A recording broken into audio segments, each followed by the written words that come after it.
Avia Herzi, c'est la révélation du cinéma. La Graine et le Mulet, elle a été César du meilleur espoir et aujourd'hui elle est à l'affiche des Secrets de Raja Amari. Merci d'être avec nous.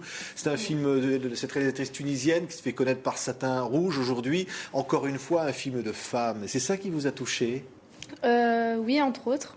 Entre autres, l'histoire de ces trois femmes et aussi le scénario en général et la rencontre avec la réalisatrice aussi. Ouais, parce qu'elle est allée vous voir, elle avait vu La Graine et le Mulet, et elle a dit j'ai un projet avec vous. Oui, elle a vu le film, donc après elle a voulu me rencontrer, on s'est rencontrés et elle m'a donné son scénario et je crois 48 heures après je lui ai répondu. Pourquoi si vite? Pourquoi ce coup de foudre? Déjà j'avais vu son premier long métrage, Satin Rouge, que j'avais vraiment beaucoup aimé. Et après, la rencontre, elle s'est vraiment bien passée. J'avais vraiment l'impression de la connaître depuis longtemps. Et j'ai vraiment eu un coup de cœur, quoi. Ouais, un huis clos dans un espèce de château qui se passe en Tunisie, mais on n'est pas obligé de le savoir, avec des femmes qui sont là, dont vous. On regarde un extrait de la bande-annonce.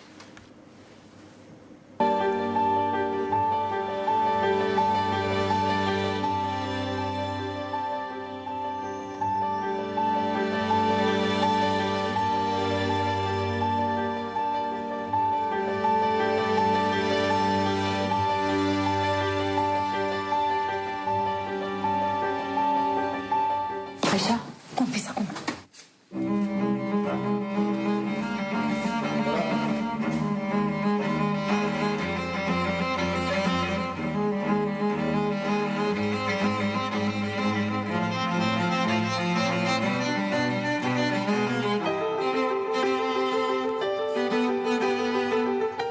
عايشة هنا مع الناس غادي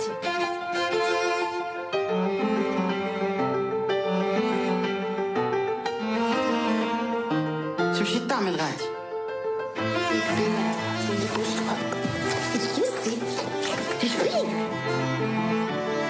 C'est un film touchant, hein, c'est un film fort, parce que votre personnage est fort. C'est aussi un film inquiétant quelque part, ce huis clos.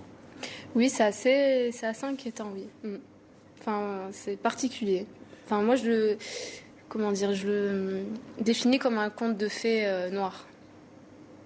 Ouais, parce que, et pourquoi d'abord un film de ces femmes qui sont là et puis il va y avoir cette rencontre avec ce couple qui vient comme ça subitement dans cette grande maison, presque un château, et qui va tout bouleverser. C'est une image d'un autre monde qui s'offre à elle. Oui, voilà, lors de l'arrivée de ce couple, en fait, elles vont être un peu perturbées, sauf la dernière, en fait, donc le personnage que j'interprète. Au contraire, elle va être contente et vraiment intriguée par eux. Et l'arrivée de ce couple va bouleverser la vie de ces femmes. Ouais. Est-ce parce qu'elle représente une forme de liberté? Parce que, évidemment, ce personnage que vous incarnez va se rebeller. C'est ça aussi qui est extraordinaire. L'envie de liberté.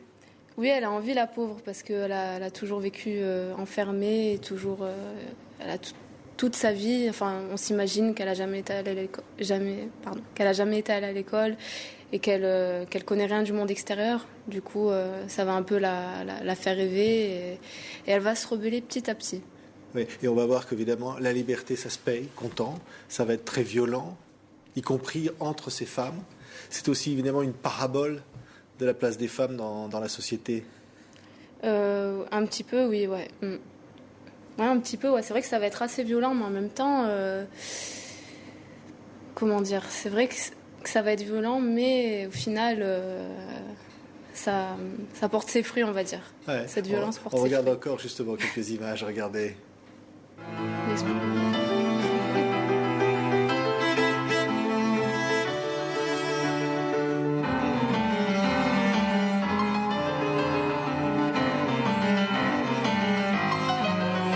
نسكن الفوق نعرفوك شكون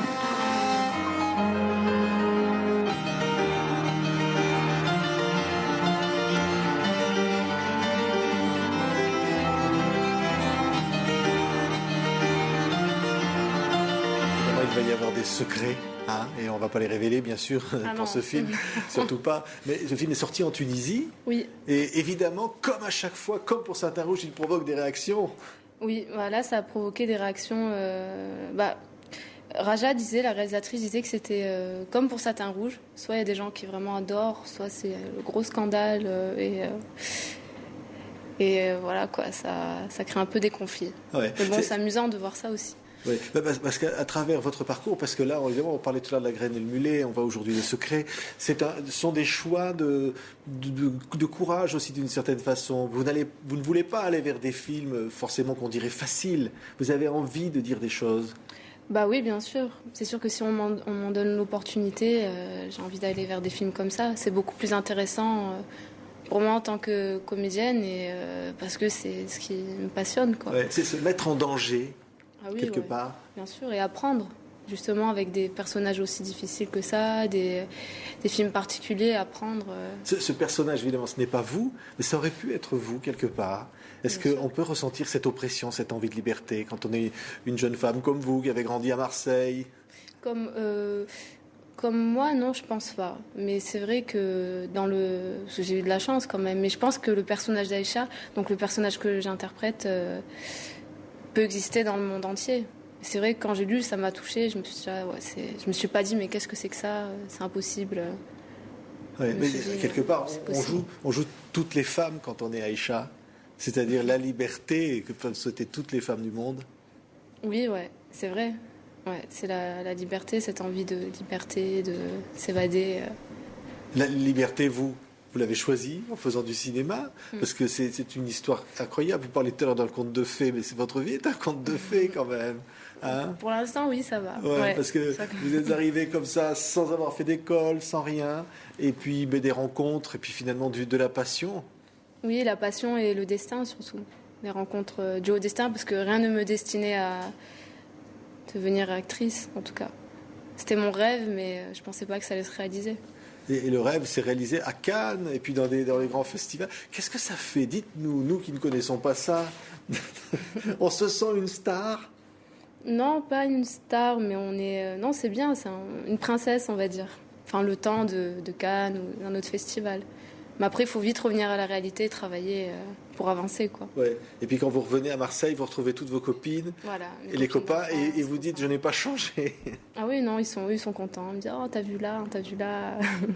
Non, je crois pas que j'ai changé. Enfin, on reste toujours, on va rester, vous allez rester ce que vous avez été dans votre enfance, et les rêves que vous avez eus, vous continuerez de les avoir?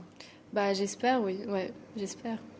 C'est quoi les rêves aujourd'hui d'une jeune comédienne comme vous, Afsia? C'est de jouer encore d'autres rôles? Les rêves, c'est de continuer. J'espère continuer sur cette lancée-là et jouer une princesse. Parce qu'on va dire que là, je n'ai pas trop été mise en valeur.